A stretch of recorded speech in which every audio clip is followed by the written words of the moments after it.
ఉన్నప్పుడు అక్కడికి పరిచయకు వస్తూ ఉండేవాడిని. కొన్ని సందర్భాల్లో ఇమ్మానుయేల్ ఆర్గనైజింగ్లో సేవకుల మీటింగ్లో కూడా నేను మాట్లాడిన సందర్భాలు ఉన్నాయి. మీకు వచ్చిన వారు కొంతమంది చూసి సరే, ఏదైనప్పటికీ ఈ బ్రదర్ నన్ను లాస్ట్ ఇయర్ ఇక్కడికి తీసుకురావాలని ప్రయత్నం చేశారు. పోయిన సంవత్సరం అనుకున్న ఇక్కడ జరిగింది వేరే వాళ్ళు. అప్పుడు సువార్త కూడా ఉంది, అవసరమైతే వ్యాన్ తీసుకుని రండి అన్నది అని అన్నారు. కానీ ఆ రోజు నేను రాలేకపోయినాను. కానీ సువార్త వ్యాన్ కూడా దేవుడు మాకు ఇచ్చాడు. కాబట్టి దాన్ని బట్టి ఆ రోజు ఎందుకో రాలేక చాలా బాధపడ్డాను. ఇక బ్రదర్ అనుకున్నారు మా మధ్యకి రారులే అన్న పిలిచినా కానీ, అంటే కొంత ఆరోగ్య విషయాల్లో కూడా కొన్ని ప్రాబ్లమ్స్ వల్ల ఏదో అయినప్పటికీ మన శనివారం అనుకున్న రీతిగా మేము ఒక సేవకుల మీటింగ్లో కలుసుకోవటం, ఆ సమయంలో అన్న మళ్ళీ వేరే వాళ్ళ బాధ్యత గుర్తు చేయటం, అంటే లాస్ట్ ఇయర్ బాధ్యత ఇప్పుడు అది క్రియారూపంలోకి వచ్చినట్టుగా అనిపించింది. సరే, ఏదైనప్పటికీ కొంత సమయం మీ మధ్యలో ఉండటం అనేది దేవుడు నాకు ఇచ్చిన గొప్ప ధన్యతగా నేను భావిస్తూ ఉన్నా. ఎందుకంటే తోటి దేవుని సేవకులతో కలిసి ఉండటం అనేది చాలా ఆనందం.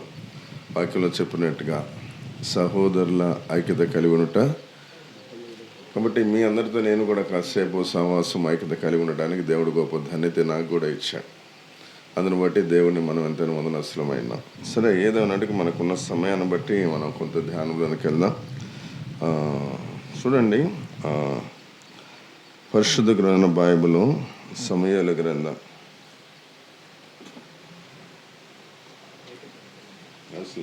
అవసరం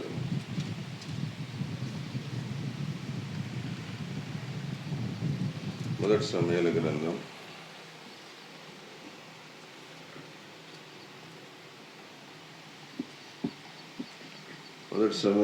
17వ అధ్యాయం.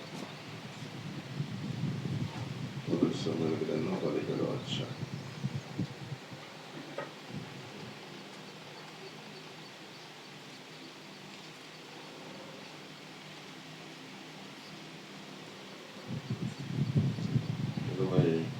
వచనం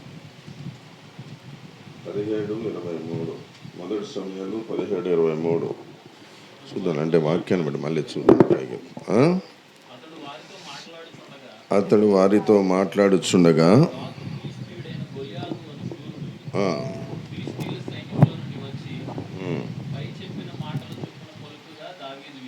దావీదు వినెను. ఆ మనుషుని చూసి మిక్కిలి భయపడి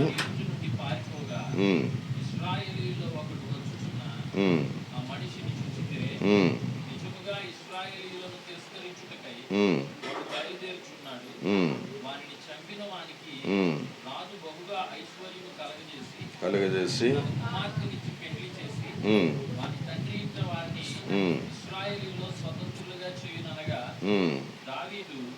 దావీదు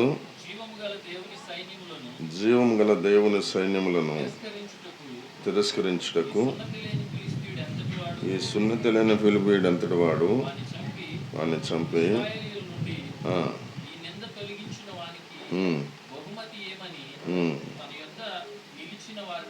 అడగగా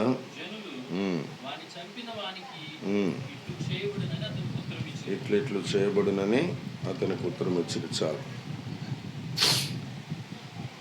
ఇక మీరెవరు మాట్లాడకూడదు, సౌండ్ రాకూడదు. సిస్టర్స్ చాలా మౌనంగా ఉండాలా. మనం చాలా విలువైన దేవుని వాక్యపు అనుభవంలోనికి పరిశుద్ధాత్మ దేవుడు మనతో మాట్లాడబోతుండగా మనం కొంచెం మౌనంగా దేవుని వాక్యం వినడానికి ప్రయత్నం చేద్దాం. పరిశుద్ధుడైన మా ప్రియ పరలోకపు తండ్రి, యేసు క్రీస్తు వారి శ్రేష్ఠమైన నామంలో మీకు వందనాలు స్తోత్రాలు చెల్లిస్తూ అయా నీ పాద సన్నిధిలో సాగిలపడుతూ ఉన్నాం. ఈ దినం సజీవులుగా భద్రపరిచి ఈ ప్రాంతంలో ఈ రీతిగా చిన్న మందగా మేము సమకూర్చబడి నీ పాదాల వద్ద కొన్ని అనుభవాలు నేర్చుకోవడానికి మీరు మాకు ఇచ్చిన అమూల్యమైన తరుణాన్ని బట్టి కూడా మీకు వందనాలు స్తోత్రాలు చెల్లిస్తున్నాం. నాయన, జ్ఞాపకం చేసుకుని చదివిన లేఖన భాగాన్ని విరిచి మాకు పంచిపెట్టండి.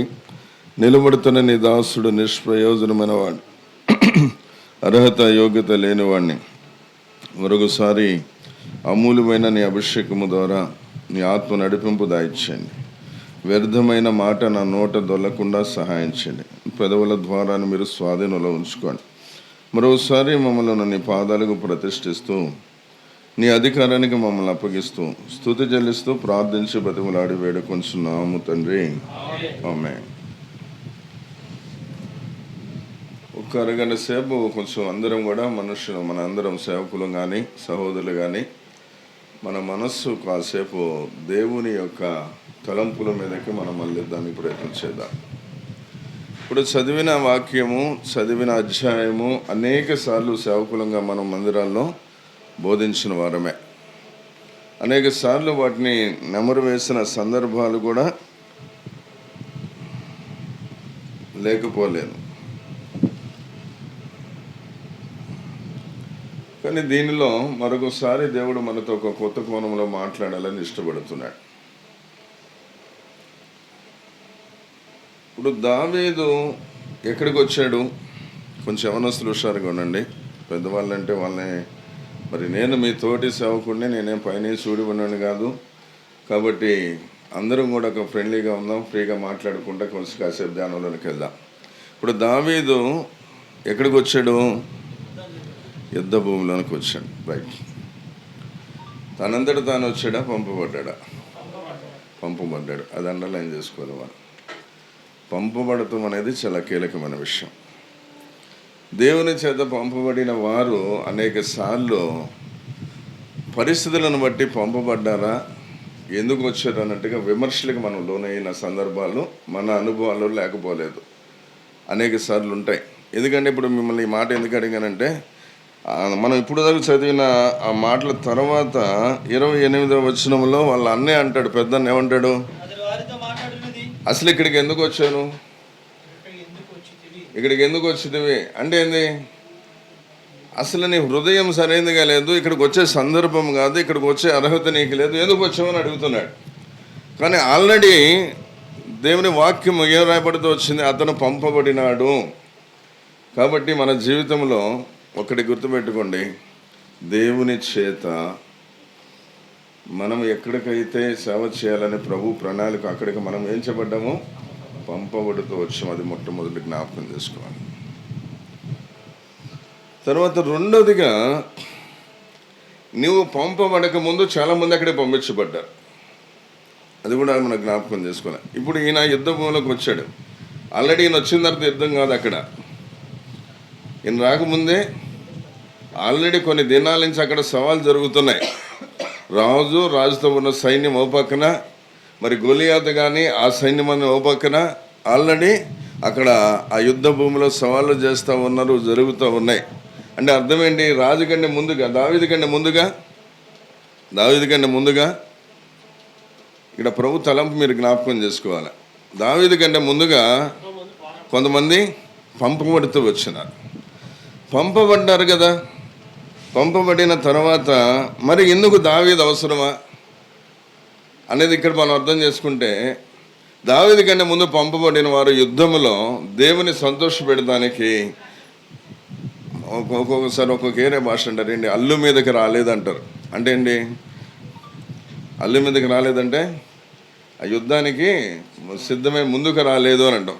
అరే ముందు గేట్ దగ్గరికి రా చూసుకుందాం అంటారు చూసారా. అదే మరి ఒక్కొక్క ఏరియాలో ఏమంటారంటే అల్లు మీదకి రమ్మని, అంటే ఏంటంటే ఆ హద్దు మీదకి రమ్మన్నట్టుగా. మరి చాలామంది అంత ముందు పంపబడినారు కానీ వాళ్ళు ఏం చేయలేదు, సవాళ్ళు వింటున్నారు, నన్ను కాదులే అన్నట్టుగా ఉంటున్నారు. అంతేనా? నన్ను కాదులే అన్నట్టుగా ఉంటున్నారు. ఈ పరిస్థితులు ఎన్ని దినాల నుంచి చూస్తున్నాడు దేవుడు?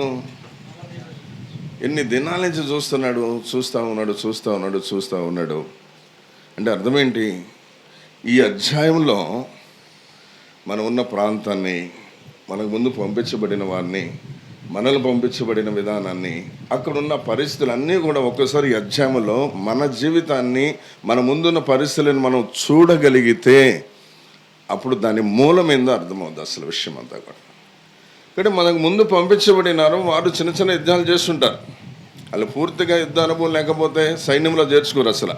ఇప్పుడు వీళ్ళన్నున్నాడు పెద్దన్న, ఆల్రెడీ ఆయన యుద్ధ నైపుణ్యత కలిగిన వాడే. కొన్ని యుద్ధాల్లో ఆల్రెడీ కూడా ఆయన సైనికుడిగా పనిచేస్తుంటాడు. కాబట్టి అయినప్పటికీ కూడా ఒక సందర్భం వచ్చేటప్పటికి దండు నాయకుడి సంతోషం అనేది అక్కడ లేదు. ఈ పరిస్థితులు చూశాడు దేవుడు. ఇక తప్పదని చెప్పేసి ఎవరిని తీసుకొచ్చాడు? దావీదుని తీసుకొచ్చాడు. అది ఆ సందర్భంలో నిన్ను పంపించబడిన ప్రాంతాలకు ముందుగా కొంతమంది వెళ్ళినా ఏదో సంథింగ్ దేవునికి ఇంకా అక్కడ కొదువైన దేవుని కోరుకున్నంత సంతృప్తికరమైన ఆచరణ కానీ ఆలోచన కానీ ఆ సేవ భారం కానీ ఆ యొక్క యుద్ధభూమిలో ధైర్యంగా నిలబడడానికి కావాల్సిన కొన్ని మెలకువలు కానీ ఏదో కొదువ ఉంది. ఆ కొదువును కంప్లీట్ చేసేయడానికే దేవుడు దావీదుని అక్కడ తీసుకొచ్చాడు. దావీదు అని ఉన్న దగ్గర మీ పేరు పెట్టుకోండి. దేవుడు నన్ను ఏదో ఒక ఉద్దేశంతో ఆ ప్రాంతానికి తీసుకొచ్చాడు అనేది అర్థం చేసుకోవాలి. ఒకటి, నిజంగా దావీదు అనే పేరు పెట్టుకోవడానికి మనకు ధైర్యం కూడా కావాలి. ధైర్యం కావాలా వద్దా? పేరు పెట్టుకుంటే గబక్క రాసేసుకోవచ్చు, ధైర్యం కూడా కావాలి. దావీదులో ఉన్న ఒక ప్రాముఖ్యమైన సుగుణం ఏంటి అనేది ఇప్పుడు మనం చదువుకుని మాట్లాడినాం. వాడు సవాల్ చేస్తూ ఉంటే దావీదు ఆ మాటలు విన్నాడంట. విని ఏం చేశాడు? సున్నతి లేని వీడు సైన్యములకు అధిపతిగా యెహోవా సైన్యం మీద వాడు ఏం చేస్తున్నాడు? సవాల్ చేస్తున్నాడు.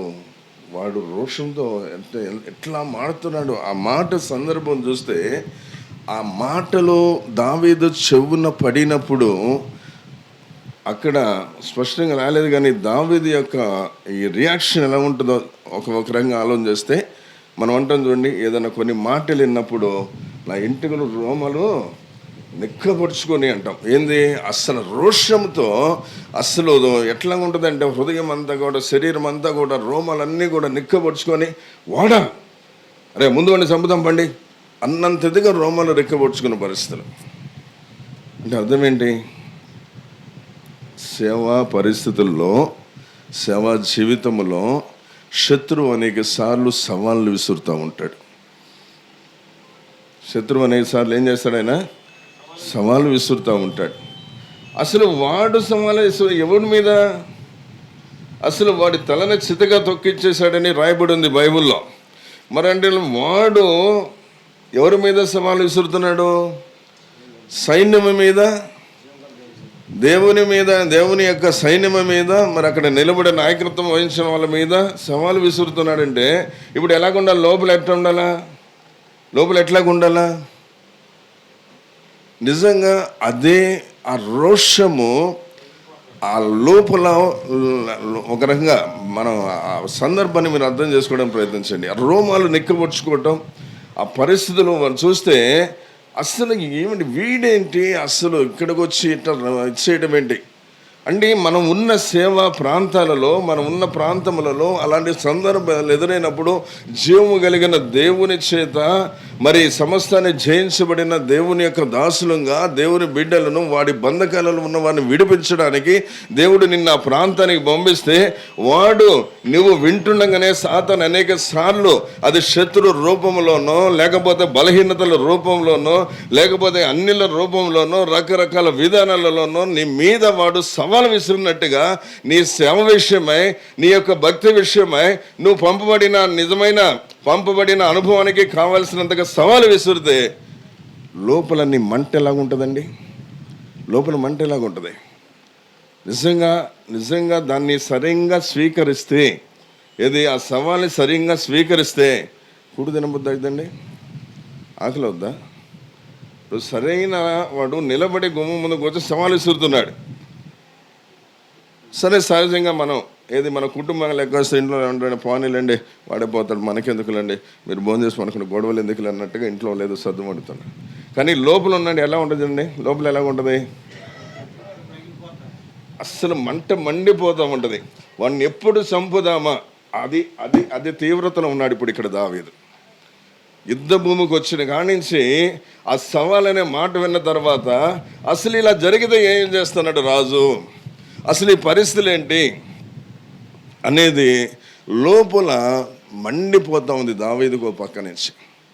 నిజంగా గమనించండి, మీ సేవ మరి మీ ఎక్కడెక్కడ ఇది దేవుడు మాట్లాడేటప్పుడు విమర్శగా తీసుకోమాకండి, పరీక్షగా తీసుకోండి. అప్పుడు ఆత్మ మీకు సహాయపడతాడు. విమర్శగా తీసుకునేది సాతానాత్మ, పరిశీలన చేసుకునేది దేవుని ఆత్మ. ఎప్పుడు ఏ విషయమైనా సరే, మీరైనా నేనైనా. ఎందుకంటే ఒక్కోసారి పెద్దలు మాట్లాడినప్పుడు నేను కూడా కూర్చుని వినాలా. ఎప్పుడైనా సరే మనల్ని పరిశీలన చేసే సమయంలో మనము సరైన ఉద్దేశంతో స్వీకరించేది దేవుని ఆత్మ. ఎందుకంటే సరి చేసుకోరు అబ్బాయి, అట్లా నిలబడరా నువ్వు కూడా, అందుకేరా నిన్ను దేవుడు ఏర్పరచుకున్నాడు, అందుకేరా దేవుడు నిన్ను పంపించినాడు, అందుకే ఆ ప్రాంతంలో నువ్వు అవసరమని. అంతకుముందు నన్ను మౌనంగా ఉన్నారు, ఏదో కొంత పని చేశారు, ఇక చాలని అనుకుంటున్నారు, సర్దుకుంటున్నారు. ఇక దేవుడికి మహిమకరంగా కావలసిన ఇదిగా రోషంగా వాళ్ళు నిలబడలేకపోతున్నారు. ఎట్టిన వాళ్ళని తోసివేయక ముందే, వాళ్ళని ఏమో దేవుడు తోసివేయలేదు, వాళ్ళు తీసివేయలేదు, కానీ వాళ్ళు అట్లానే ఉంచి వాళ్ళ కళ్ళ ముందుకే సరైన దేవుని ప్రణాళికలను తీసుకొచ్చి నిలబెట్టాడు. అలాగే నిన్ను ఒక ప్రాంతాన్ని తీసుకెళ్ళి నిలబెడితే లోపల ఎలా ఉంటుందండి? మంట ఎలాగుంటుంది చెప్పండి? యవ్వనస్తులు ఇంకా బాగా తీవ్రంగా ఉంటుంది.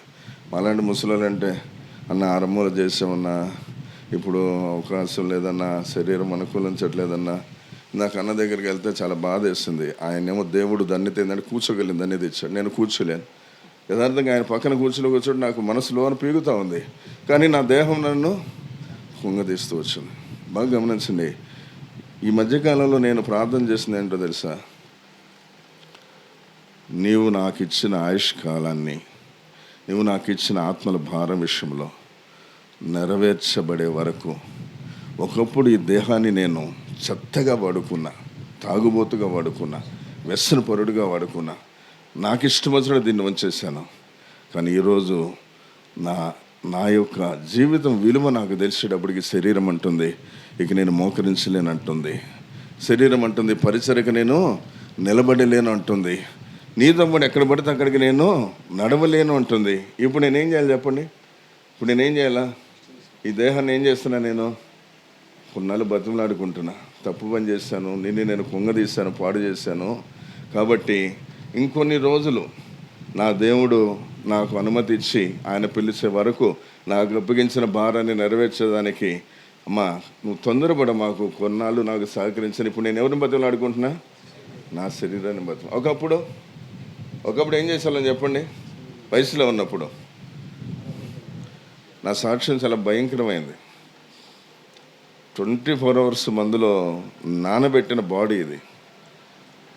ఇట్ట వణుకు వచ్చేది. ఈ వణుకు కంట్రోల్ కావాలంటే వాటర్ బాటిల్ తీసుకొని నీళ్లు పోయకుండా తాగి, నీళ్ళు పోస్తే లేట్ ఏదో నీళ్ళు పోయకుండా పచ్చిది అట్ట తాగితే అది లోనకి వెళ్ళిన వితిన్ సెకండ్స్లో ఈ వణుకు తాగి స్టడీ అయిపోయింది, మళ్ళీ కరెక్ట్గా వచ్చి. అంటే ఏంటంటే ఎంత వీక్ అయిపోయి ఉంటుంది బాడీ. ఈరోజు దాని విలువ తెలిసేటప్పటికి, ఈరోజు మన సేవ విలువ తెలిసేటప్పటికి, ఈరోజు మన ప్రయాణం విలువ తెలిసేటప్పటికి, ఈరోజు నిజంగా దేవుని కొరకు నిలబడాలని లోపల మంట వచ్చేటప్పటికి కొన్ని అనుభవాలు చెప్తాను మీకు. ఎందుకంటే ఎప్పుడు కూడా యవనస్తులు బాగా నేర్చుకోవాల్సిన విషయాలు, ప్రతి సేవకునిలో కొంత అనుభవ జ్ఞానం అనేది అవసరం. అది బైబిల్ వాక్యానుసారం. యెషయా గ్రంథంలో రాస్తాడు 53వ అధ్యాయంలో 10వ వచనంలో ఏమంటాడు? తన కుమారుని నలకొట్టుటకు యెహోవాకు ఇష్టమైందని రాశాడా? తర్వాత 12వ వచనంలో అనుకుంటా చూడండి, అక్కడ 11 12లోనో సెకండ్ భాగంలో రాస్తాడు ఒక భాగం, సెకండ్ భాగం.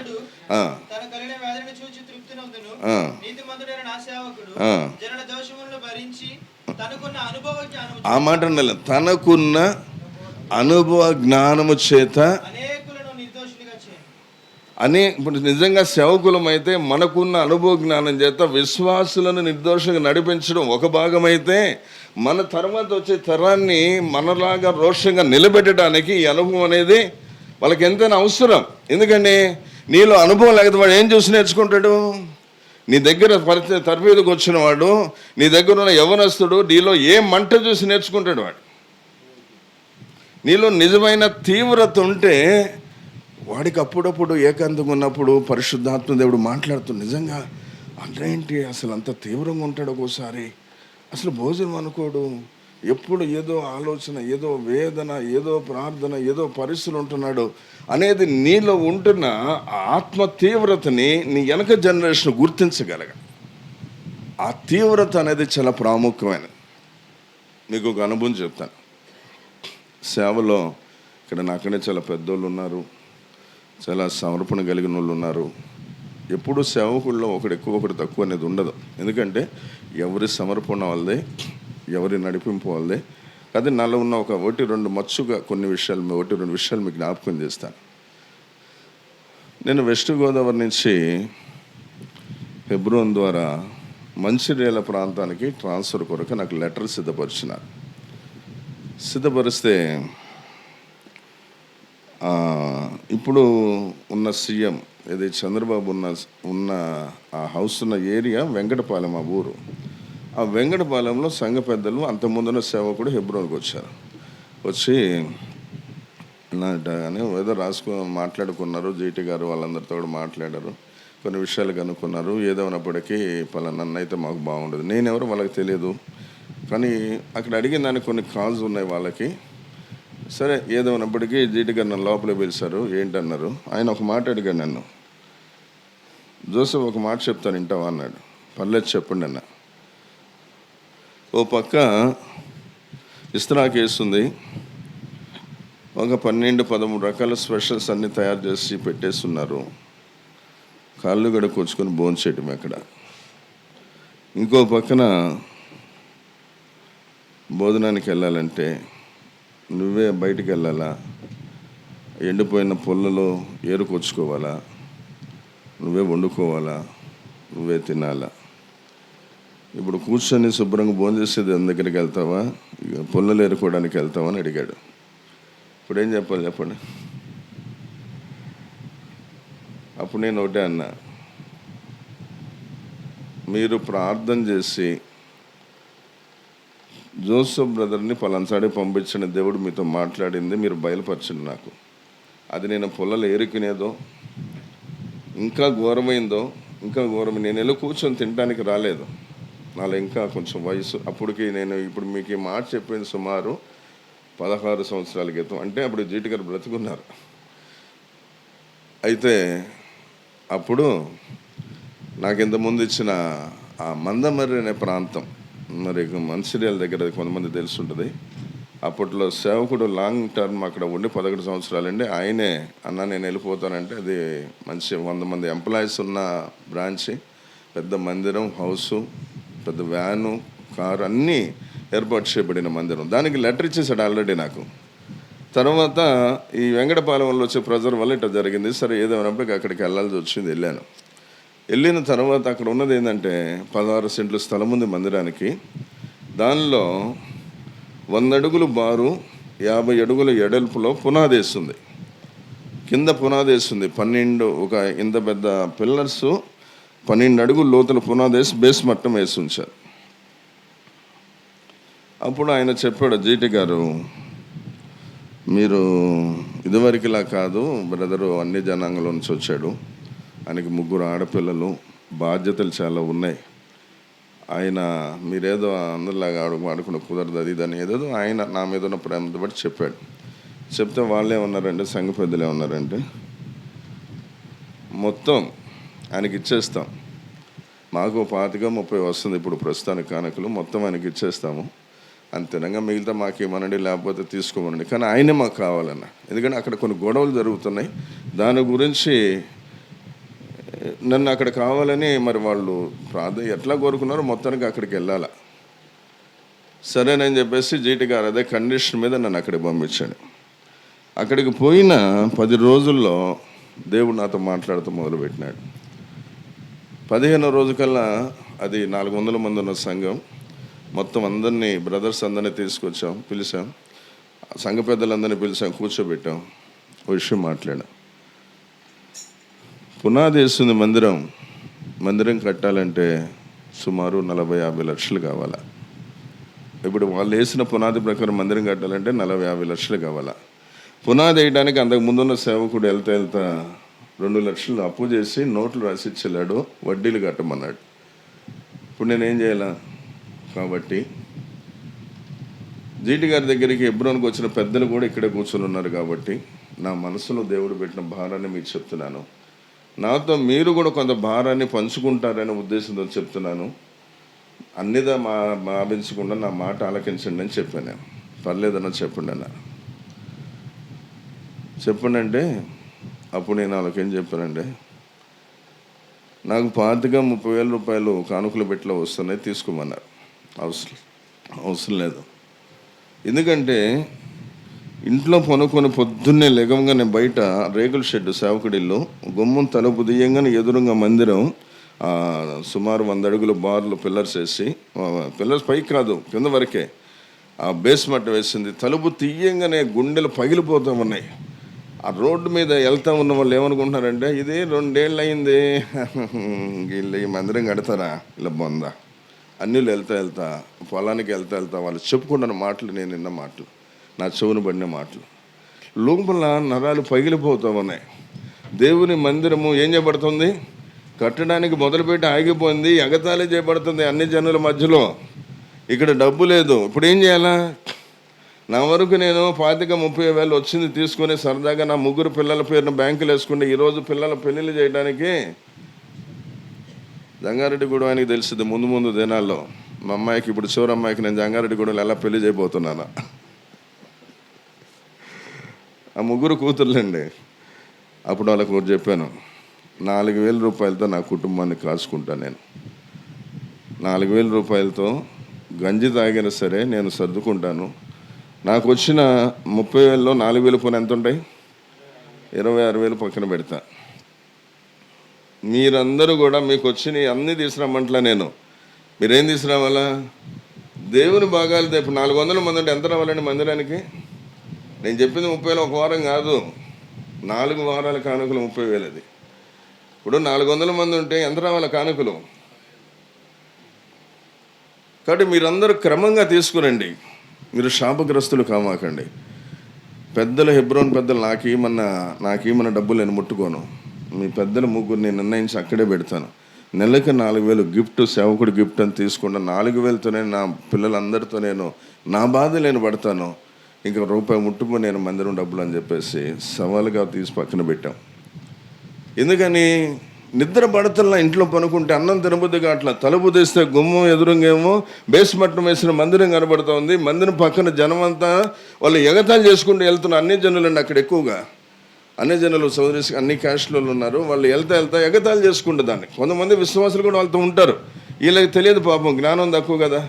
ఇక అందరూ మాట్లాడకుండా లేదులే, ఏదో చేస్తారులే, ఏదో డబ్బులు లేవులే, ఆ వచ్చిన డబ్బులు వడ్డీలు సరిపోతున్నాయిలే, ఇవన్నీ మాట్లాడుకుంటూ ఉన్నారు. ఈ మాటలు అంటే ఎలాగుంటుంది? నిద్ర పట్టట్లేదు, అన్నం వెళ్తలేదు, అసలు మందిరం కట్టలేకపోతే, అసలు ప్రభువా నువ్వు సరైన ప్రణాళికలో నన్ను ఇక్కడ నిలబెట్టకపోతే గో బ్యాక్, నేను ఇంకా నెలలో ఇక్కడి నుంచి వెళ్ళిపోతాను నేను. ఎందుకంటే దాన్ని చూసుకుంటే డబ్బులు పోగేసుకుని నా పిల్లలు బ్యాంకు పేరు వేసుకుంటే నన్ను సేవకుడు అనరు. ఏమంటారు? నన్ను దోసుకు తినడానికి వచ్చిన దుర్మార్గుడు అంటారు. కాబట్టి ఇప్పుడు నా లోపల ఏముంది?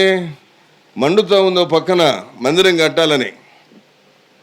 మళ్ళీ పక్కన పెద్దలందరూ వచ్చారు.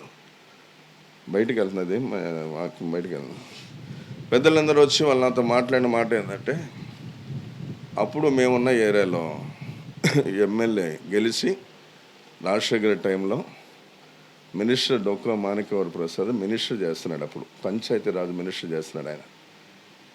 ఆ తాడికొండ ప్రాంతానికి ఇది చివరి ఊర్లో మన మందిరం చివరి ఉంటుంది.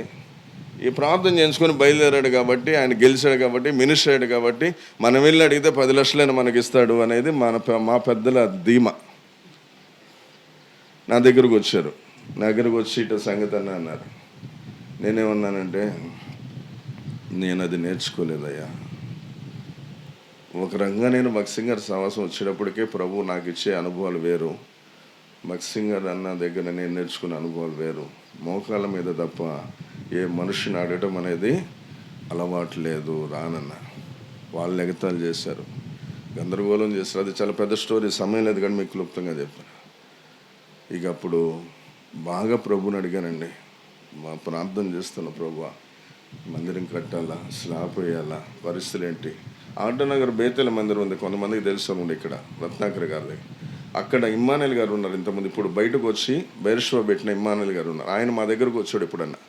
అన్న జోసెఫ్ అన్న, మీరు ఇది మొత్తం స్లాబ్ వేయలేరు, సావలేరు, కానీ 3 ముక్కలుగా వేసుకోండి, హెబ్రోన్లో నాకు మంచి ఇంజనీర్స్ ఉన్నారు, తెలిసిన, నేను పంపిస్తాను. ముందు ఒక ముక్క వేసుకోండి, ఒక 30 అడుగులు, తర్వాత ఒక 30 అడుగులు వేసుకోండి, తర్వాత ఒక 30 అడుగులు వేసుకోండి. నేనన్నా లేదన్నా, సంవత్సరానికల్లా దీన్ని స్లాబ్ వేస్తాం మేమన్నా. ఆయన లోపల ఎగతాళిగా నవ్వుకున్నాడు, ఇలా బొంద ఇల్లు ఏం చేస్తాను. అప్పుడు బాగా భారంగా ప్రార్థనలో దేవుని సన్నిధిలో మోకరించినప్పుడు ప్రభు మాట్లాడుతూ మొదలుపెట్టాడు, సంఘాన్ని ప్రార్థన కొరకై సిద్ధపరచు, నేను సహాయం చేస్తానన్నాడు. ఎందుకంటే అన్నం తినబుద్ధిగా అట్లా పళ్ళెం దగ్గర పెట్టుకుంటే ఇంత తినేటప్పటికి ఎక్కువ తీసేస్తున్నాం. పనుకుంటే నిద్ర పట్టట్లేదు. తలుపు తీస్తేనేమో కళ్ళ ముందేమో బేస్ మట్టం కనబడుతుంది. ఈ జనం ఒకసారి 2 సార్లు మాట్లాడిన మాటలేమో కళ్ళు మూసుకున్నప్పుడల్లా వాళ్ళ ఎగతాళి ప్రతిధ్వనిస్తుంది. లోపల ఏం చేస్తున్నది? ప్రతిధ్వనిస్తూ ఉంది. దేవునికి అవమానంగా వాళ్ళు మాట్లాడిన మాట గింగరాలు కొడుతుంది లోపల గుండెల్లో. ఇప్పుడు ఏం చేయాలా? ఆ నుంచి వెళ్ళిపోవాలా, లేకపోతే దేవుని బతిమలాడి దేవుని చేత దాన్ని స్థాపించుకోవాలి మనం అర్జెంటుగా అన్నంత తీవ్రంగా ప్రార్థన చేయడం మొదలుపెట్టాం. దేవుడు మాట్లాడుతూ మొదలుపెట్టినాడు, సంఘాన్ని ప్రార్థన కొరకే సిద్ధపరచు, నేను నీకు సహాయం చేస్తానన్నాడు. అప్పుడు ఒకరోజు పెద్దలందరినీ పిలిచి కూర్చోబెట్టి దేవుడు ఇట్లా మాట్లాడుతున్నాడంటే, అవి పెద్దలు ఏమన్నారు, వచ్చిన సేవకుడల్లా ఒక రూల్ చెప్తాడు, నువ్వు ఉండేది 2 ఏళ్ళు ఉంటావు, 3 ఏళ్ళు ఉంటావు, నీ సేవ నువ్వు చేసుకెళ్ళి ఎందుకు ఈ పిచ్చి ఆలోచనలు ఎందుకు అని అన్నారు వాళ్ళు.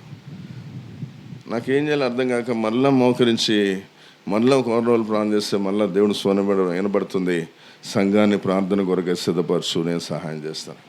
పెద్దలు వింటలేదు, విశ్వాసులకు అర్థం కాదు. నా బాధ, దేవుడు పక్కన ఈ బాధ. ఇప్పుడు ఏం చేయాలా?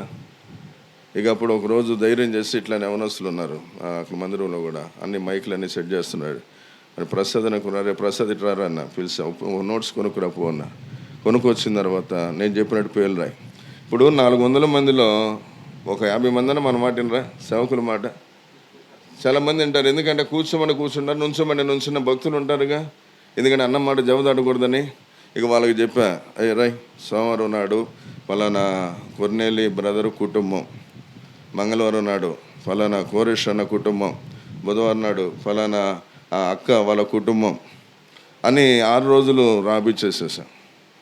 రాబిచ్చేసేసి ఆదివారం పరిచయం అయిపోయిన తర్వాత వార కార్యక్రమాలు ప్రకటన చేసేటప్పుడు ఇక నేను 2 మాటలు చెప్పాలిగా, చెప్పదే బాగోదని అన్నిదా భావించి మాకండి ఎవరు కూడా, దేవుడు నాలో పెట్టిన భారాన్ని బట్టి, దేవుడు నాతో మాట్లాడిన మాటను బట్టి చెప్తున్నాను.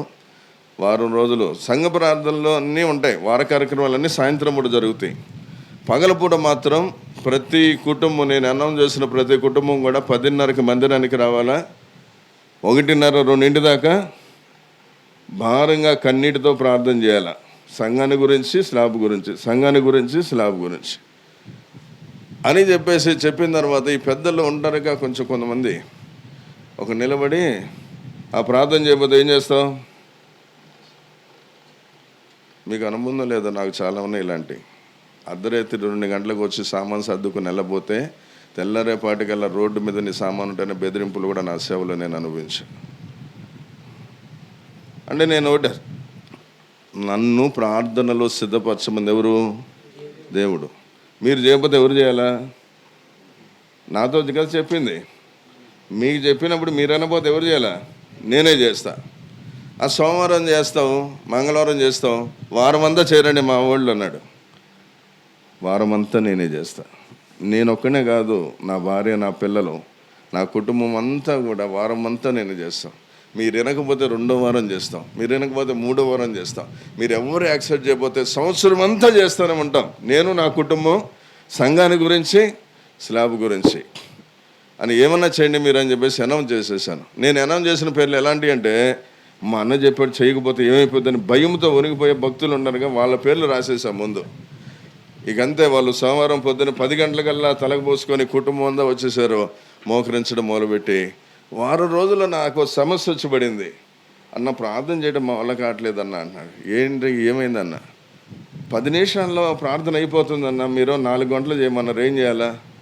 నన్ను, నా కుటుంబాన్ని కాపాడే ప్రభా, మా సంఘస్థులు కాపాడే ప్రభా, మా స్లాబ్ సహాయం చేయ ప్రభా, 10 నిమిషాలు అయిపోయింది. ఇక 4 గంటలు ఏం చేయాలా? ఇక అప్పుడు చెప్పా, మీ బంధువుల పేర్లు, సంఘంలో ఉన్న వాళ్ళందరి పేర్లు, మీ గ్రామస్తుల పేర్లు, నీకు విరోధంగా ఉన్న వాళ్ళ పేర్లు, నిన్ను ప్రేమించే వాళ్ళ పేర్లు, అన్ని పేర్లు రిమెంబర్ చేసుకుంటాడు. నువ్వు చేసే కొన్ని దేవుడు కొన్ని గుర్తు చేస్తూ ఉంటాడు. నువ్వు చేసే కొన్ని దేవుడు కొన్ని గుర్తు. నేను అక్కడి నుంచి 6.5 సంవత్సరాలతో బయటకు వచ్చేటప్పుడు ఇచ్చిన సాక్ష్యం ఏంటో తెలుసా? 4 గంటలు ప్రార్థన చేయడం ఎట్టాగో ఈ అన్న ద్వారా నేర్చుకున్నాం మేము అని చెప్పి సాక్ష్యం ఇచ్చారు సంఘం అంతా కూడా. కాబట్టి ఆ రీతిగా ప్రార్థన ప్రారంభించామండి. సంవత్సరం తిరిగాడండి, 2వ సంవత్సరం స్లాప్ వేసేసాం. ఎట్లేసామో మాకే తెలియదు ఇప్పుడు కూడా. అసలు అంత అద్భుతం అనమాట, అంత అద్భుతంగా సమకూర్చాడు దేవుడు. అంతే కరెక్ట్గా 6 నెలలకల్లా దాని మీద ఉన్న 2 లక్షలు మాకే తీర్చేసాము. అక్కడి నుంచి మొదలు పెట్టాం. బయటకు వెళ్ళి ఒక్కళ్ళ ఇంటికి వెళ్ళి పుస్తకం పట్టుకుని ₹1 సందాడి ఎరగాం. వచ్చిన విశ్వాసులు ప్లస్ చాలామంది నా మీద వ్యక్తిగతంగా అభిమానంతో, అన్న ఇక మాకు ఈ పైరు వచ్చింది, ఈ ₹1000 కానుక మీరు తీసుకోండి అంటే, నా కానుక అదరా కావాల్సి, అయ్యా ఆ పుస్తకం మీరు తీసుకురా, పలానా పుల్లయ్య గారు ₹1000 మందిరం కొరకు, ₹150 తప్ప 500 కాగితం ఇచ్చినా దేనికి రాసేవాళ్ళం? మందిరంకే. వాళ్ళు కాదన్న మీ కుటుంబానికి అన్న ఆడపిల్లలు ఉన్నారంటే, అవన్నీ తర్వాత చూసుకుందాం, ముందు మనం మందిరం పని ఉంటే నువ్వు ఇవన్నీ ఆడపిల్లలకి ఎన్నిపిల్లలు రైట్ అని చెప్పేసి అట్లా రాసేసేసి ఆ వచ్చిన కానుకలు కానీ మేము ఆ 4,000 సర్దుకొని కానీ నెలకు దగ్గర ₹26,000 నేను సమర్పించుకొని ఇక ఇవన్నీ చూసేటప్పటికి సంఘ పెద్దలకు కానీ వ్యాపారస్తులు కానీ బాగా పైర్లున్న వాళ్ళకి ఏమైంది? దేవుడు రేపడం మొదలుపెట్టాడు. కానుకలు పెరిగిపోతున్నాయి. కానుకలు పెరిగిపోయి అసలు ఎలాగొచ్చిందో తెలియదు. కరెక్ట్గా సంవత్సరాల్లో దాన్ని స్లాబ్ వేసేసాం. కాబట్టి ఎందుకు ఈ మాట నేను చెప్తున్నానంటే, ఆడ ఉన్నది ఎవరా నేనా నువ్వా అనేది గొప్పతనం కాదు, కానీ నిజంగా నీళ్ళు ఇప్పుడు ఇక్కడ దావీదుకి లోపల మంట ఉందండి. దావీదుకి లోపల మంట ఉంది. చాలాసార్లు మనలో కూడా మంటను చల్లార్చడానికి సైతాను కొన్ని పనులు ఉపయోగిస్తుంది. గమనించండి, ఏం ఉపయోగించింది ఇక్కడ? దావీదులో మంటను చల్లార్చడానికి సైతాను ఏం ఉపయోగించింది? సొంత అన్నం లేపింది. అన్నం లేపి ఆ తర్వాత వచ్చినంలో, నీ హృదయం మంచిది కాదరా, అసలు నేను ఎవడు రమ్మన్నాడు ఇక్కడికి, నేను చాలా అసభ్యకరంగా మాట్లాడుతున్నాడు. అసలు పంపబడ్డాడు, ఈయనంతటి ఈయన రాలేదు. ఆ ముందు వచనాలన్నీ పైనుంచి మనం చూస్తే వాళ్ళ తండ్రి చేత పంపించబడ్డాడు. ప్రతి ఒక్కరు కూడా ఒక ప్రణాళికాబద్ధంగా వచ్చాడు. యుద్ధ భూమిలోనికి దేవుని ఆత్మ ఈడ్చుకొచ్చింది అక్కడికి. ఇక్కడ నీ అవసరం ఉంది, నువ్వు ఇక్కడ అవసరం ముందు. ఇంతకుముందు పంపించబడిన వాళ్ళు మౌనంగా తిని మౌనంగా ఉంటున్నారు, దేవుని ఉద్దేశం నెరవేర్చే వాళ్ళు ఇక్కడ కనబడతలేదు అని దావీదుని యవనస్తుడైనా చిన్నపిల్లవాడైనా ఈడ్చుకొచ్చేసింది పరిశుద్ధాత్మ. దేవుడు అక్కడ యుద్ధ భూమిలో పడేశాడు. పేరుకి మాత్రం తండ్రి మీద పంపించబడ్డాడు కానీ లోపల ఆత్మ తీవ్రత లాక్కొచ్చాడు, పడేసినట్టుగా ఉంది. అలాంటి పరిస్థితుల్లో మనం పంపించబడిన ప్రాంతాలలో నిజంగా పంపించబడినప్పుడు అదే తీవ్రత ఉంటే నీ సంఘం ఎలాగుండాలా? నీ పరిచర్య ఎలాగుండాలా? సర్దుకుపోయే పరిచర్య ఉంటుందా? సమర్థించుకునే పరిచర్య ఉంటుందా? ఏదో 4 వస్తే చాలులే, ఏదో పూట కేజీ బియ్యం వస్తే చాలులే, తిని హాయిగా పనుకుందాం, ఎవడెట్టపోతే నాకెందుకు, ఎన్నిసార్లు చెప్పినా ఎవడెంటలేదు, అన్నీ సర్దుకుపోయే పరిస్థితి ఉంటుంది. అలాంటి పరిస్థితి వచ్చేసింది. అలాంటి అక్కడ అందరికీ అలాంటి, తన ముందు పంపబడిన అన్నకి అలాగొచ్చింది, తన ముందు పంపబడిన సౌలుకి అలాంటి పరిస్థితులు వచ్చింది. వాళ్ళందరూ కూడా అక్కడ సవాలు ఎదుర్కొంటున్నారు కానీ ధైర్యంగా నిలబడలేకపోతున్నారు. దేవునికి అవమానం. 40 రోజులు సవాలు చేస్తూ ఉంటే వీళ్ళు తలదించుకొని ఇట్లానే ఉంటున్నారు. రోషం కలిగిన దేవుని చేత అభిషేకించబడిన సౌలు కానీ ప్రజలు కానీ ఏం చేస్తున్నారు? తలదించుకుంటున్నారు. ఏం చేయాలి అర్థం కాని పరిస్థితుల్లో దేవుడు నా పక్షంగా నిలబడగలిగిన రోషం కలిగిన తమ్ముడని దేవుడు నిన్ను తీసుకెళ్ళాడు, పెట్టాడు అనుకో. ఇప్పుడు ఏం చేయాలా? నీ ఉన్న ప్రాంతంలోనికి దేవుడు నిన్ను తీసుకెళ్ళి పెట్టాడు, యుద్ధ భూమిలో తీసుకెళ్ళి పెట్టాడు. క్రైస్తవం అంటేనే యుద్ధం, సేవ అంటేనే యుద్ధం. ఇదేదో తిని సరదాగా పనుకునేది కాదు. గుండెలు మండుతూ ఉండాలి లోపల. రేత్రిపూట నిద్ర. చాలామంది పాత సేవకులందరికీ ఎందుకు శరీరం అనుకూలించబడక 34 రోగాలు ఎందుకు వస్తున్నాయంటే నలిపేసేవాళ్ళు శరీరం అన్నట్లుగా. ఆ నలిపిన దాంట్లో ఏం చేయాలి, ఎప్పుడు తింటారో తెలియదు, ఎప్పుడు పనుకుంటారో తెలియదు, ఎట్లాగ వెళ్తారో తెలియదు. ఈ ఎల్లని పరిస్థితుల్లో, తినలేని పరిస్థితుల్లో బీపీలని, షుగర్లని, రకరకాల రోగాలు తిల్లి చచ్చిపోతూ ఉంటాడు. ప్రభు సహాయం చేయాలంగానే ఆమె స్వస్థ వస్తూ ఉంటుంది. మన పెద్దలు అంతేనండి. యోహాను గారు మీరు విన్నారు లేదో, ఒంగోలు యోహాను గారు, సుబ్బారెడ్డి గారి కన్నా ముందు యోహాను గారు అక్కడ, ఆయన క్యాన్సర్ రోగం. ఆయన ప్రార్థన చేసిన ప్రతి ఒక్కరికి అద్భుతమైన స్వస్థతలు వచ్చాయి. ఆయన రోగంలో అట్లానే ఉండేవాడు, కానీ ఏనాడు నిరీక్షణ పోగొట్టుకున్నాడు కాదు ఆయన. కాబట్టి అలాంటి పరిస్థితుల్లోనికి దేవుడు మనం తీసుకెళ్తే సైతాన్ ఏం చేసింది? వీడిని రెచ్చగొడటానికి వాళ్ళ అన్న రూపంలో ఏం చేసింది? రకరకాలుగా మాట్లాడితే ఏమన్నాడు? తర్వాత వచ్చిన అన్న ఏం చేశానయ్యా నేను, ఎందుకంటే మాట్లాడతావు? ఏం చేశాను నేను? మాట మాత్రం అడిగాను. ఏం తిట్టా అంటున్నారని అడిగానయ్యా. అంత మాట్లాడి ఎట్టగన్నా? లేదులేనా, నేనేం చేయాలి, వెళ్ళిపోతున్నాలేనా, మెలకుండా పక్కకు వచ్చేసాయి. అంటే ఏంటి? శరీరం ఒక్కోసారి రెచ్చగొడితే, పరిస్థితులు నిన్ను రెచ్చగొడితే, అక్కడ నువ్వు నిలబడకుండా దేవుని చేత అభిషేకంతో నువ్వు నిలబడి దేవునికి మహిమ తీసుకురాకుండా నిన్ను శరీరానుసారంగా రెచ్చగొట్టి నీకు లేనిపోని తల్లిదండ్రులు నాకెందుకు వదిలే, మీ కర్ర మీరు చావండి అని వెళ్ళిపోయేటట్టు చేయకుండా దావీదు ఏం చేశాడు? అక్కడ ఓ పక్కన అన్న సమర్థిస్తూనే ఉన్నాడు, ఓ పక్కన అన్న నేను ఏం చేయలేదులేయా అంటున్నాడు. మళ్ళీ ఓ పక్కకి వెళ్ళి ఏమడుగుతున్నాడు? మళ్ళీ అడుగుతున్నాడు, ఏమిస్తున్నాడు రాజు? ఇప్పుడు ఇట్లా అంటే ఈ సంగతులన్నీ ఎన్నో లాలీలు కలిసి ఏం చేశారు? రాజు దగ్గరికి వెళ్ళిపోయింది విషయం. ఎవరు వస్తాడంటయ్యా, అసలు ఏంటి అని అడుగుతున్నాడు అండి. సరే వాడిని ఇటు తీసుకురా. అక్కడి నుంచి ఆ తర్వాత చరిత్ర గమనించండి, ఎప్పుడు కూడా గమనించండి. దీనిలో చాలా విషయాలు దేవుడు నాకు పెట్టాడు. కానీ ఇక ఎక్కువైతే ప్రభు సమయం ఈసారి ఎప్పుడైనా మాట్లాడదాం. మొట్టమొదట కావాల్సింది ఏంటంటే నీ లోపల ఆత్మ తీవ్రత కావాలి. నువ్వు ఒక పని మీద పంపబడ్డావు, ఒక ఉద్దేశంతో పంపబడ్డావు. ఆదివారం వచ్చింది, శుభ్రంగా అందరికి వాక్యం చెప్పేశాను, సరదాగా డబ్బులు వచ్చిన ఒక కేజీ తెచ్చుకొని హాయిగా తిని పనుకున్నాను అనేది కాదు. కానీ నిద్ర పట్టకూడదండి. నీ ఇంటి పక్కన వాళ్ళు రోగంతో చచ్చిపోతుంటే వాడి దగ్గరికి వెళ్ళి నేను చాలా ప్రాంతాల్లో నన్ను సేవకి పంపించబడినప్పుడు, కొన్ని ప్రాంతాల్లో భయంకరమైన విలేజ్లో పంపించమన్నప్పుడు హేళనగా చేసేవాళ్ళు నన్ను వెళ్ళేశారు. ఒక ప్రాంతంలో మా కులస్తులు వెళ్ళేశారని గ్రామస్తులు కూడా వెళ్ళేశారు. నేను బైబిల్ పట్టుకున్న తర్వాత ఆచారాన్ని నేను చేయనని చెప్పేసి చెప్తే నెల్లూరు ప్రాంతంలో, నెల్లూరు జిల్లాలో అక్కడ మా బంధువులు చాలామంది ఉన్నారు. మా వాళ్ళందరూ నన్ను కులంలోంచి వెళ్ళేసేసారు. అదో పెద్ద స్టోరీ. కులం చేలేస్తే నేను ఒకటే అన్నాను, సావనైనా చేస్తాను. ఊరు బయట కొండ దగ్గర 4 తాటాకులు వేసుకుని 3 కూతురు చిన్నప్పుడు ఇప్పుడు పెళ్ళిటికి వచ్చిన అమ్మాయి 6 సంవత్సరం పాలుదాకా పిల్ల, మేము 3 కూతుర్లు పెట్టుకొని కొండ ప్రాంతంలో చెట్టు కిందన బతుకుతాం. కానీ యేసుని విడిచిపెట్టాం.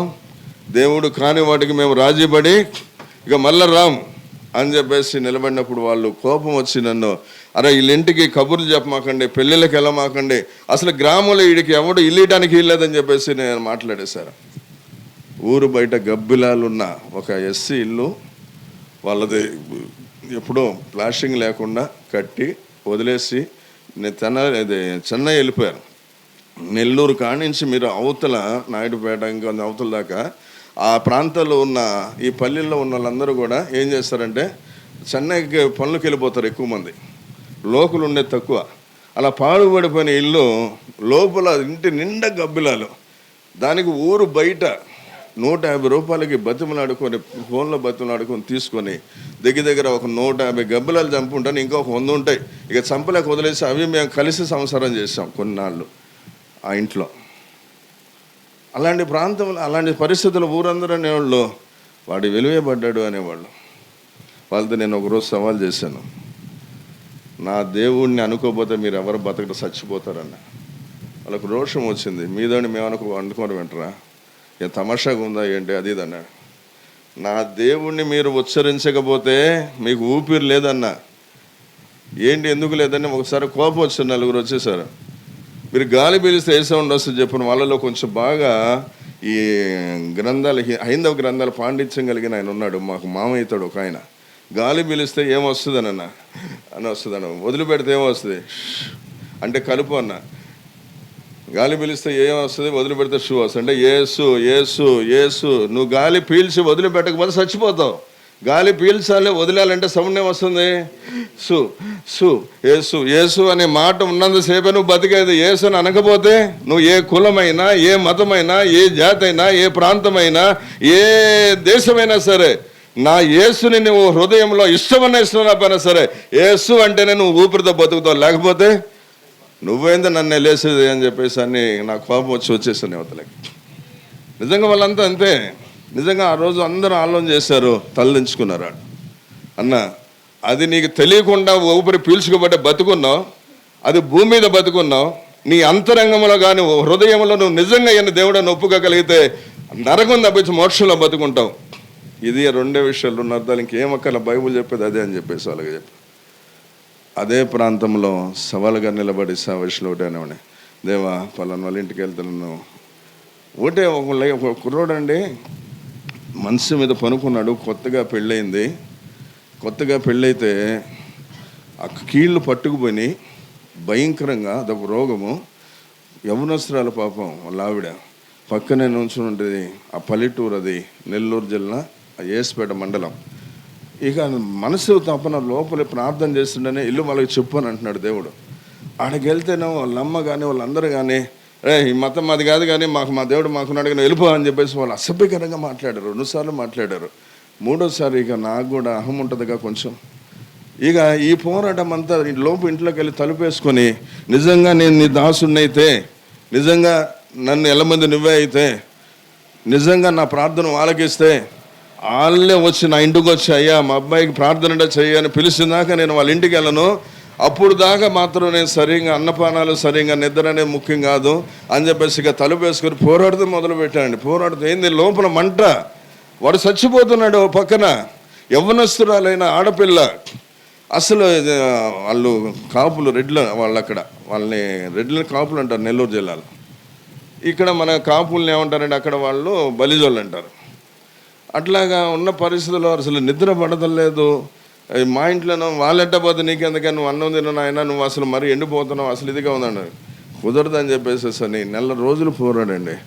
నెల రోజుల్లో నా దేవుడు వాడికి 2 సార్లు దర్శనంలో కనపడి ఇగో నా దాసుడున్నాడు, పిలిపించుకో, ప్రార్థన చేయించుకుంటే నేను నిన్ను బాగు చేస్తానని చెప్పేసి దర్శనంలో 2 సార్లు మాట్లాడండి. 2వసారి మాట్లాడిన తర్వాత వాడికి కొంచెం జ్ఞానం వచ్చి అప్పుడు వాళ్ళ అమ్మని పిలిచి, అన్న ప్రార్థన చేశాను, నా ఇంట్లో ఉన్నాడు, పిలిచిరాపో, దేవుడు నాకు 2 సార్లు కల్లో దర్శనం ఇచ్చాడని చెప్తే, అప్పుడు ఎవరైతే ఇంట్లోకి రావద్దని ఇంటి ముందుకు వెళ్తే అవమానంగా మాట్లాడి ఎల్లగొట్టిందో ఆమె నా గుమ్మం దగ్గరకు వచ్చి దండం పెట్టి, అయ్యా మా అబ్బాయికి ప్రార్థన చేద్ది కానీ రాయ్యా అనిపించింది. అది రోషం. శవం అంటే ఏదో 4 ఇల్లు దిగి పత్రిచం అయిపోయింది తిన్న పనుకుంటాం కాదు. మంట ఎక్కడ మంట ఉండాలా? లోపల మండుతూ ఉండాలి. నిజంగా లోపల నిజమైన తప్పునుందనుకోండి, నిజమైన లోపల ఆరాటం తీవ్రత ఉంటే నీకు అసలు ఏం తినబుద్ధి కాదు. అసలు ఏమన్నా ఆకలి పక్కన అవుతున్నా, తినాలని మా కంచం దగ్గరికి వెళ్ళినా ఏదో వండలేక 2 ముద్దలు తింటామే తప్ప తర్వాత ఏం చేస్తాం? ఆ మంట చల్లారాల, లోపల మంట లోపల ఏమంటది? ఈ మంట చూసిన దేవుడు దిగి రావాల. నీ ఆత్మల, నీ హృదయంలో నిజమైన దేవుని మహిమ కొరకై నీ లోపల వేదన పడితే ఈ వేదన చల్లార్చడానికి దేవుడు దిగి రావాలంతే. సమూయేలు గ్రంథం 3వ అధ్యాయంలో ఏం రాయబడి ఉంది? ఆ దినములలో ప్రత్యక్షంగా అవుట ఎందుకు పాపం తాండవిస్తూ ఉంది. పరిశుద్ధుడైన బాలుడు వచ్చేసాడండి ఆ ప్రాంతానికి. పరిశుద్ధుడైన బాలుడు ఆ ప్రాంతానికి వచ్చేసి ఏం చేస్తున్నాడు? ఆ పరిశుద్ధమైన ఆ పసిపసి హృదయంతో దేవుని సన్నిధిలో ప్రార్థన చేస్తుండే వాడి హృదయాన్ని చూశాడు దేవుడు. వాడి యొక్క పరిశుద్ధత చూశాడు, వాళ్ళ ఆత్మ తీవ్రత చూశాడు. ఆ చిన్న వయసులోనే వాడితో మాట్లాడకుండా దేవుడు పరలోకంలో ఉండలేకపోయాడండి. అసలు అక్కడ రాస్తాడు బైబుల్లో. ఆయన దిగొచ్చాడండి, అక్కడి నుంచి దిగొచ్చి పిలుస్తున్నాడు పక్కన, సమూయేలు అంటే వీడికి పాపం పిల్లోడికి అనుభవం లేదు. మనం సేవకులు విశ్వాసులం కాదు, మనకు అనుభవం లేదా? దేవుని స్వరం వినే అనుభవం లేదా? దేవుని యొక్క ఆ తీవ్రతలో లోపల మంటతో దేవుణ్ణి నిజంగా తీసుకొచ్చేంత అనుభవం లేదా? నిజంగా నీవు పిల్లవాడు అన్నం తినకపోతే తండ్రి ఏం చేస్తాడండి? మొదట కోపం వచ్చి దెబ్బ కొట్టినా, తల్లి దెబ్బ కొట్టినా, తర్వాత సాయంత్రం తర్వాత పనికిలో చేంజ్ చేస్తాడు. ఆఫీస్కి వెళ్ళి ఏం చేస్తాడు? వాడిని బతిలు ఆడదాం మొదలు పెడతాడు, గోజు ఆడదాం మొదలు పెట్టాడు, భుజాన్ని ఎత్తుకోవడం మొదలు పెడతాడు. బతిలు పెడు, అయ్యా నువ్వు అడిగింది ఇస్తాను రా, నువ్వు అడిగింది కొనుక్కొస్తాను రా, అరే నీరసం అయిపోతున్నారా, ఒక్క ముద్ద తినరా, రేపు పొద్దునే తెస్తాను రా, నా మాటేనయ్యా అంటాడా లేడా? ఆయనకంటే కూడా మన పరలోకపు తండ్రి తీసేస్తున్నాడా? మన మొర ఎందుకు ఆలోకించడు? నిజంగా నీ లోపల మంట ఉంటే అనేది ఎందుకు దిగిరాడు? నా అనుభవంలో మీరు ఇంటే సాయంత్రం దాకా చెప్తాను. ఇలాంటివి కూడా నా సేవ 25 ఏళ్ళ అనుభవంలో సాయంత్రం దాకా చెప్తాను. నేను చెప్పిన మాట చెప్పకుండా చెప్తాను అనుభవాలు. ఇది గొప్పని కాదు కానీ మనం రేపుకోవాలి. పేతురు ఏమన్నాడు? నేను మిమ్మల్ని రేపుతున్నాను అన్నట్టు. మంటతో రేపాల. మన సేవ ప్రాంతానికి వెళ్ళినప్పుడు ఎవడున్నా బాగోపోతే నీ ఇంట్లో నీకు నిద్ర పట్టకూడదు. ఎవడన్నా పరిస్థితి బాగోపోతే, ఎవడన్నా పరిస్థితి కాకపోతే వాడు అన్యుడైనా నేను రానిపోయినా సరే దేవుడు వాడి ఇంటికి వెళ్ళి వాడి చేత నిన్ను బతిమలాడి వాడి ఇంటికి పిలిపించిందాక నువ్వేం చేయాలా? పోరాడాల. అది ప్రార్థన అంటే. అది పెనుగులాట. ఆ పెనుగులాటలు ఎలాగ ఉండాలా? నా పెనుగులాటలు ఎలా ఉండో తెలుసా? నా మాట విన్నదాకా నేను తిన్నాం. నిజంగా నువ్వు నన్ను పిలిస్తే నేను నీ సేవకు రానన్నా. 6 నెలలు నన్ను చంపావు, 6 సంవత్సరాలు నన్ను ఏదించావు, బైబిల్ పట్టుకుని సేవకుడు వచ్చిందాక. నేను అడిగిందాన్ని నువ్వు నా మంద కాపురన్నావు. నేను అడిగింది చేయబోతే కుదరదని. ఏమి లేదో ఒక తండ్రి మీద పిల్లవాడు పోట్లాడినట్టుగా పోట్లాడేవాడిని నా దేవుడి మీద. అదే మీకు చెప్పాను చూసారు, మినిస్టర్ గారని గెలిచిన తర్వాత, మినిస్టర్ అయిన తర్వాత ఆ మందిరానికి వచ్చే విశ్వాసులు ఒక అతను డేవిడ్ అనేవాడు. ఇంకొంత లోతుగా చెబితే మీకు కొన్ని పేర్లు అర్థమైపోతే చెప్పలేండి, ఎందుకంటే వాళ్ళ అన్నల సేవకులు కూడా ఉన్నారు. వాడు తాగి నా దగ్గరికి వచ్చి, అక్కడ పని ఏంటంటే యెరూషలేము, వెంకటపాలెంలో యెరూషలేం మందిరం ఉంది, దాని ఎదురుగా బాప్టిస్ట్ చర్చ్ ఉంటుంది. ఖమ్మం తిమోతి గారు ఉన్న కాలం నుంచి దానికి పట్టిన విధానం ఏంటంటే, ఆయన బెజవాడలో కర్మెల్లో చేసినంత కాలంలో పట్టింది ఏంటంటే, ఈ పల్లెలో ఉన్న వాళ్ళు ఇదేది బాప్టిస్ట్ చర్చికి వెళ్ళి వాళ్ళందరూ కూడా ఇక్కడికే వస్తారు.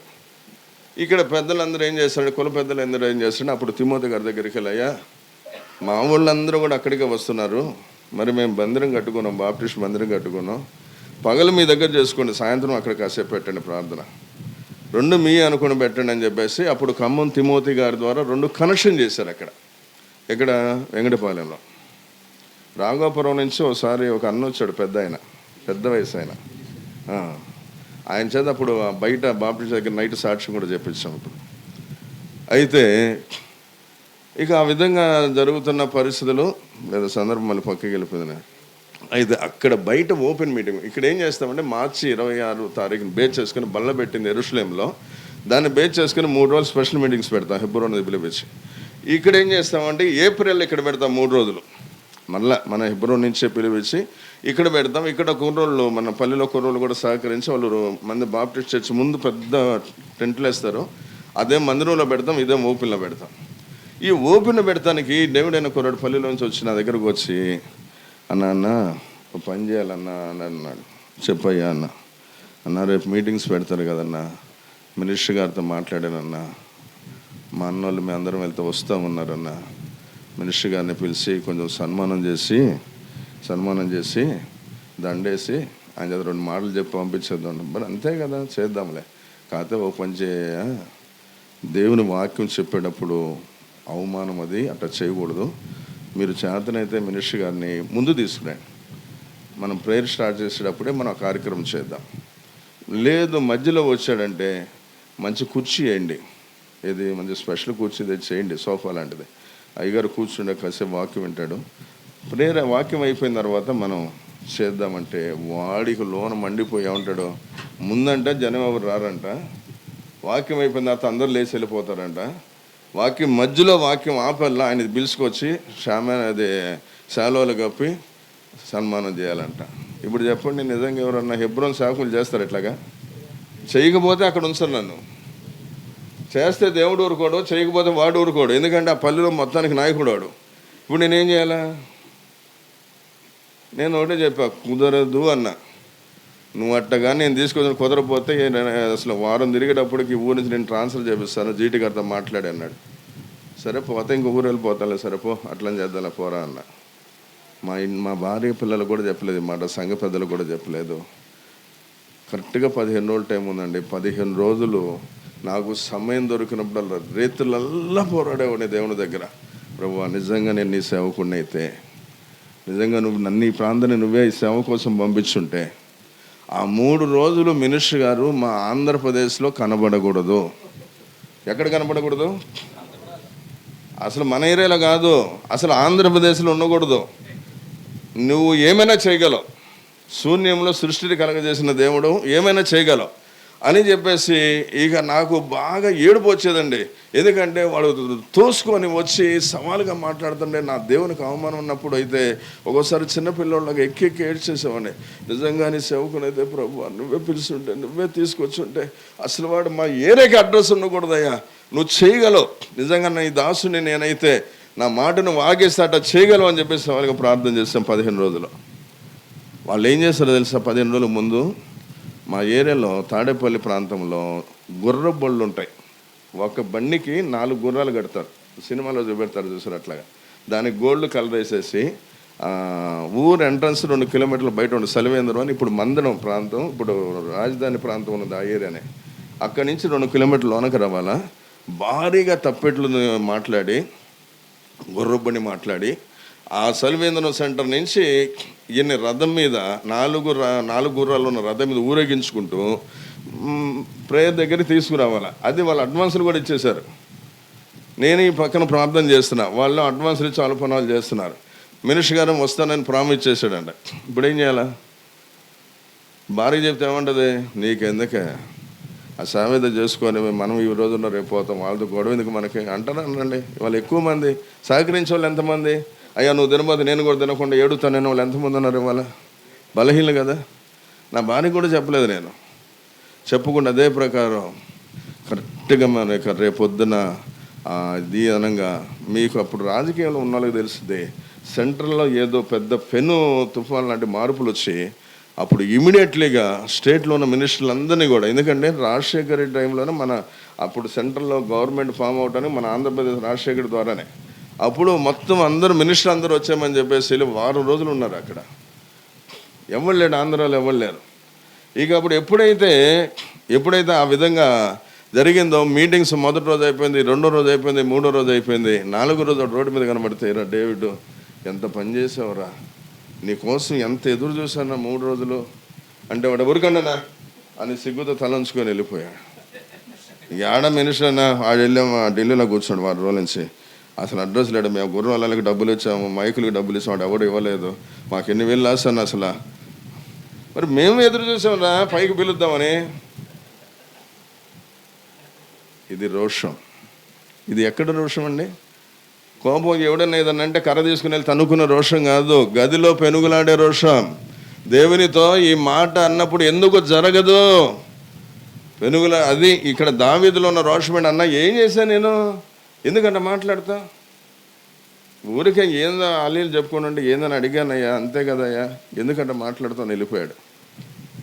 మళ్ళా ఇప్పుడు కనిపించాడు, వాడిని చంపిందాక ఒకటే అన్నాడు, యుద్ధం ఎవరిది? మనం ఏదో పోరానంటే ఫీల్ అయిపోయి భయపడిపోయి ఉనిగిపోతున్నాం. అమ్మ ఇదంతా మనకెందుకు. నిజంగా నువ్వు నిలబడితే కార్యం ఆయన చేస్తాడు. అంటే ఎప్పుడు కూడా ఒకటి గుర్తుపెట్టుకోండి, మీరు ఒక ప్రాంతానికి ఒక విలువైన పని కోసం దేవుడు ఉన్నతమైన ప్రణాళిక చొప్పున అంతకుముందు పంపబడిన వారు కొంత పరిచర్య చేశారు, ఇంకా జరగాల్సింది ఉంది. అక్కడ కీలకమైన మలుపులు తిరగాల్సిన పరిచర్య భారం ఉంది. దాని కొరకే దావీదును యుద్ధ భూమిలోనికి తీసుకెళ్ళినట్టుగా నిన్ను ప్రతి సేవకుడిని వానికి అప్పగించిన ప్రాంతాలకు దేవుడు ఒక ప్రణాళిక ప్రకారం తీసుకెళ్ళాడండి. ఆ ప్రణాళిక ఉద్దేశం గ్రహించాల. ముందు ఏ ఉద్దేశం వరకు దేవుడు నిన్ను ఒక ఊరికి తీసుకెళ్ళాడు గ్రహించాలా. ఆ ఊరు జనాభా ఎంతో నువ్వు లెక్కేసుకోవాలా. ఆ ఊరిలో సచివాలయం పెడితే ఆ ఊరు మొత్తం సచివాలయం దగ్గర రికార్డు ఉన్నట్టుగా ఆ ప్రాంతంలో ఉన్న వాళ్ళందరూ రికార్డు నీ దగ్గర ఉండాలా. రేపొద్దున దేవుడు అడుగుతాడు, ఆ ప్రాంతానికి తీసుకెళ్ళాను, ఇన్ని 4,000 మంది ప్రాంతంలో నిన్ను పెట్టాను, 4,000 మందిలో లెక్కేంటి, ఎవడు తెచ్చాడు, ఎవడు నరకానికి వెళ్ళాడు, ఎవడు పరలోకానికి వెళ్ళాడు, 4,000 మందికి నిన్ను పిలిచి లెక్క అడిగితే ఏం చెప్తా? అప్పుడు 4,000 మందికి లెక్క చెప్పాలా? ఏదో మా దగ్గర వచ్చే నలుగురికి వాక్యం చెప్పమని చెప్పి మేలకుండా తినిపనుకుంటే ఊరంతా లెక్క ఏం చెప్పడం ఏంటి? మరి ఎందుకు అక్కడికి పంపించింది? పని బండ్లకు పంపించాను నేను, అక్కడికి తినిపనుకుంటాను పంపించానా? ఇది లెక్క ఒకరోజు దేవుని దగ్గర మనకు ఉంటుంది. ఇలాంటి లెక్క నిజంగా మనం అప్పచెప్పాలనే లోపల మంటుంటే నిద్ర రాదు సరిగ్గా. నువ్వు అనుకున్న పని అయిపోయిన దాకా రాదు. మేము అనుకున్న ప్రకారం మందిరం కట్టాం, పని అంతా జరిగిన తర్వాత ఒకరోజు ఎక్కడ పరిసరికి వెళ్ళాను, సేవకురాలు ఒక్కటే ఉపవాస ప్రార్థనలో మందిరంలో పోరాడుతూ ఉంది. దేవుడు మాట్లాడుతున్నాడు, మిమ్మల్ని ప్రాంతాన్ని తీసుకొచ్చిన పని అయిపోయింది, బయలుదేరండి అన్నాడు. ఎక్కడికి బయలుదేరాలో మళ్ళీ మాకు అర్థం కాలే. దాని గురించి మళ్ళీ 6 నెలలు పోరాడు. అట్లాగా మన సేవలు ఎలాగ ఉండాలంటే దేవుడు కలగజేసుకోవాలా. దేవుడు నీ విషయంలో నీ పక్కనే ఉండి ప్రతి విషయంలో కూడా నిన్ను ధైర్యపరుస్తుండాల, నిన్ను సంతృప్తిపరుస్తుండాల. నువ్వు చెప్పగలగాల, నా దేవుడిది ఆలకించాడు, నా ప్రార్థన ఆలకించాడు, ఈ కుటుంబం మహిమ చేశాడు, ఈ కుటుంబం మహిమ చేశాడు, నేను పలానా ప్రాంతంలో ఉన్నానన్నా, అద్భుతాలు ఎన్నో చేశాడన్నా, తర్వాత దేవుడు ఇక్కడి నుంచి మార్చాడన్న, ఇటు వచ్చేసాను. ఇక్కడికి వచ్చేసిన తర్వాత మళ్ళీ కొన్ని ప్రాంతాలలో కొంచెం భారం ఇచ్చాడన్న, తిరుగుతున్నాను. చెయ్యి పక్కన పక్షవాదం వచ్చిందన్న, కాళ్ళు పక్కన రావట్లేదన్న, ఆయన ఈడ్చుకొని చేస్తున్నానన్న, నా దేవుని సేవ చేస్తున్నానన్న. నేను మంటది పంపబడిన కాడ ఏదో తింటాం పనుకున్నాను అని తప్పుగా అనుకోమని క్షమించండి. మిమ్మల్నే కాదు, నన్ను కూడా దేవుడు మాట్లాడుతుంటాడు. మీకు ఒక విషయం చెప్పి ముగిచేసిన అయిపోయింది. నేను వెంకటపాలెంలో ఉన్నప్పుడు యెహోషువ కాలేబు గురించి 4 నెలలు బైబిల్ స్టడీ చెప్పాను. తర్వాత ఇప్పుడు ఉన్నది పెనమంగ మారిన తర్వాత దగ్గర 8 సంవత్సరాలు, అక్కడ 4 ఇక్కడ 4 అయిన తర్వాత ఒకసారి ఎందుకున్నా నేను బైబిల్ స్టడీగా అది తీసుకోవడానికి కాలేబుని గురించి చెప్దాము, ఛానల్ అయిందని చెప్పేసి వాళ్ళందరితో వచ్చే వారం కాలేబుని గురించి మాట్లాడతాను. మీ మధ్యలో చాలా లోతైన విషయాలు ఉన్నాయి. కాలేబు అంటే కుక్క, విశ్వాసం కలిగి కుక్క అని దాన్ని చాలా విషయాలు ఉన్నాయి, మీ అందరికీ నేర్పిస్తానన్న. ఆ వారం అంతా ప్రార్థన చేస్తే ప్రభు అనుమతించలా. కాలేబు ఒకటే అన్నాడు, ఆరంభ దినాల్లో ఎంత బలం ఉందో ఈ రోజుకి అంతే బలం ఉంది అనే మాట నా గుండెలు పొడిచిందండి. ఆరంభ దినాల్లో నేను మోకరిస్తే ఆల్ నైట్ ప్రేయర్కి 9:30కి మోకరిస్తే 5 గంటలకి మోకాల మించి లేచేవాడిని. మధ్యలో లేచేవాడిని కాదు, ఏళ్ళ మధ్యలో కాయలు కాసే అట్లానే. మరి ఈరోజు మోకరించలేక కుర్చీలో కూర్చొని ప్రార్థన చేస్తే నిద్ర వస్తుంది, కింద మోకరిస్తే మోకాళ్ళు నా మాట వింటలేదు. మరి ఆ రోజు ఎంత బలం, ఈ రోజు అంత బలం ఉందా నీకు? మరి కాలేబు ఆ రోజు ఎంత ఉంది, ఈ రోజు అంత ఉంటున్నాడు. అలాంటి కాలేబు నుంచి మాట్లాడే హక్కు ఉందా నీకు అని దేవుడు నాతో మాట్లాడితే ఆ గ్రంథాన్ని మూసేసి ఇంతవరకు చెప్పలే. ఇంకా నేను కాలేబుని గురించి మందిరంలో మనకు వచ్చిన విశ్వాసులకు ఎగిరే చేయడం గొప్పతనం కాదు, చెప్పే ముందు దాన్ని బోధించడు. నిన్ను నీవు బోధించుకోవాలా, మాట వినాలా, భారం ఉండాలా, మంట రావాలా. వెళ్ళి క్రీజులో నిలబడితే వాడి తలకేట నరికినట్టుగా నువ్వు నిలబడి రాయి. ఊరికే రాయి ఒడిసిలో వేసాడు అంతే. ఇప్పుడు మనందరూ తెలుసు కదా, రాయి వెళ్ళి ఇట్లా తగిలింది. ఇప్పుడు దీనికి ఒక దెబ్బ తగిలింది, అది ఇటు పడిద్దా అటు పడిద్దా? మరి గొల్లి అది ఇటు పడ్డాడు, వెనక కొట్టింది ఎవరు? ఊరికే రాయి అట్ట టచ్ అయింది, అది రాయితో చావలా. వెనక పెట్టి ముచ్చిన గొంతులో కొడితే చిన్న నరాలు, మెదడు నరాలు చెదిరిపోయి పడిపోయి చచ్చిపోయాడు. ఎవరు కొట్టింది వెనకమాల? నువ్వు నిలబడితే చాలు, నువ్వు వేదనతో ఉంటే చాలు, ఆ మంటతో ఉంటే చాలు, నీ తండ్రికి మహిమ తీసుకురావాలని తప్పున లోపల రోషం తన్నుతా ఉంటే ఆయన దిగి వస్తాడు కిందకి అంతే. నువ్వు ఎక్కడ యుద్ధ భూమిలోనో అక్కడ దిగి వచ్చి నీ పక్షంగా యుద్ధం చేయడానికి దేవుడు దిగి వస్తాడు. నీలో రోషం లేకపోతే 40 దినాలు అన్నలు ఏం చేస్తున్నారు? మెదలకుండా పొద్దున్నే టిఫిన్ చేస్తున్నారు, మధ్యాహ్నం భోజనం చేస్తున్నారు, సాయంత్రం దాకా అన్నీ చేస్తున్నారు, యుద్ధములు అన్నీ చేస్తున్నారు. మళ్ళీ సాయంత్రానికి వెళ్ళిపోతున్నారు, మళ్ళీ తెల్లారికి అన్నీ ధరించుకుంటూ వస్తున్నారు. మళ్ళా ఇది సర్వసాధారణమైన పరిచర్యకి సాదృశ్యం.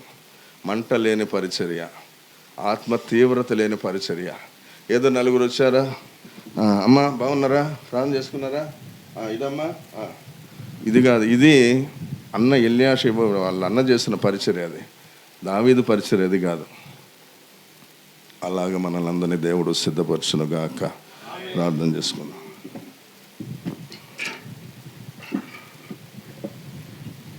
దయచేసి అందరూ కళ్ళు మూసుకోండి. చెప్పబడినటువంటి వాక్యాన్ని ఆధారం చేసుకుని విజయవాడ మన మధ్యలో వచ్చేటువంటి విజయపాలమ్మ గారు చిన్న ప్రార్థన చేస్తారు. తర్వాత ఒక పలవ పాడుకొని మరి ప్రార్థన ఏకిస్తారు.